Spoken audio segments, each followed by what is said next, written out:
natay kay Roy ayon karon guys nga K60 engine DA64. So karon guys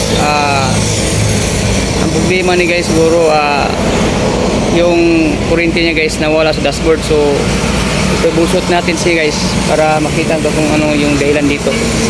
So nandito ako sa highway guys, sa highway. So dito maraming sasakyan na dumadaan. So yung gawin natin,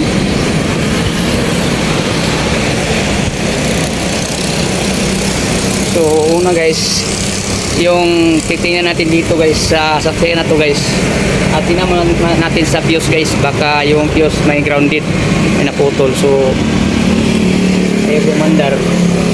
So balik ako may guys. So ito yung may-ari ng sasakyan guys.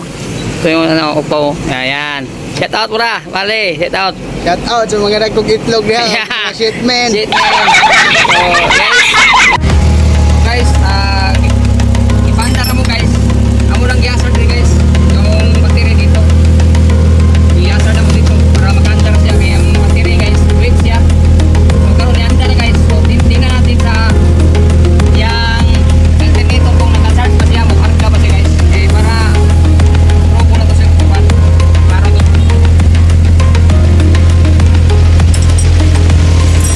Ito yung alternator niya guys dito. Ito yung alternator niya para ma-check natin kung naka-charge pa siya guys. So ganito lang pag-check natin guys. Wala ba yun? Walang charge guys.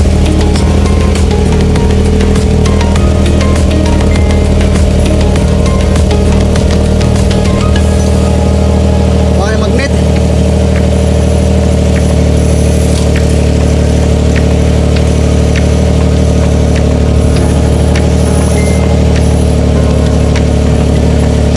Mayroon. Nag-charge siya deh. Yan. Pag mailan mo guys kung alternator mo naka-charge siya, yung kwan niya, magnet yung pulley niya, magnet siya, magnet. Yan. Good siya. Wala naman naka-check engine guys na yung check engine natin din kanina dito. Yung check engine kanina, naka-check engine siya kasi yung battery natin wala talagang yung lubat talaga yung battery. So ngayon, naka-charge siya. Nawala na yung check engine dito sa dashboard. So Balik ko lang. nakuha na, hamblik na. So andar muna tayo guys para maka-charge siya.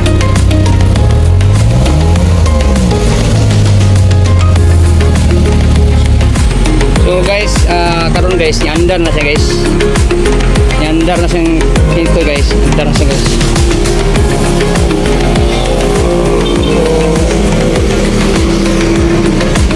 Napaandar na ito niya guys, pero ipatay na ito sa GoPro guys para kung na-check na to ang kuang guys, ang alternator, pero good man siya, mukarga man siya guys.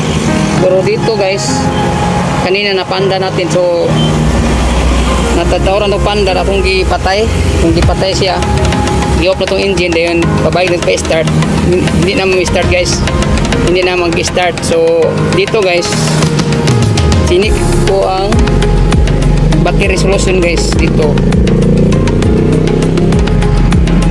wala na siya sulod guys, wala sulod tubig guys, kaya pala guys na wala na siya guys, mukuan siya guys, mo-drainage siya guys.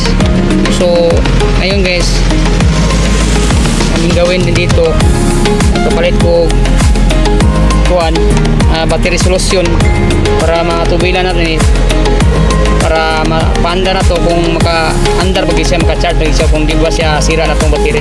So matagal na to walang kuan talaga guys, yung tubig ng kuan battery, wala na solution, matagal na to.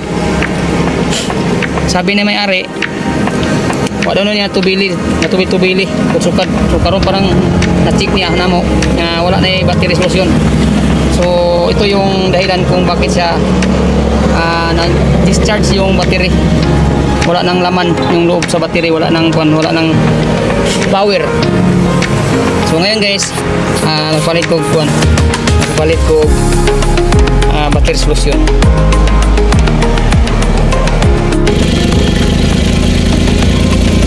So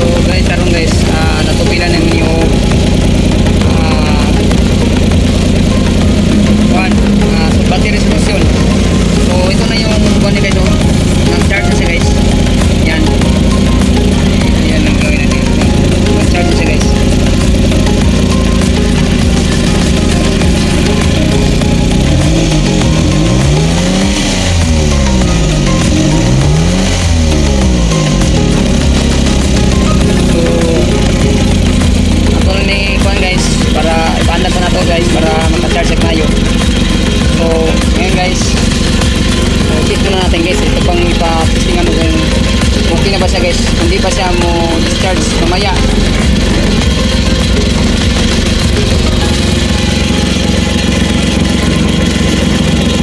So ito yung kung guys, yung pang guys, so sabot nga nag-charge guys.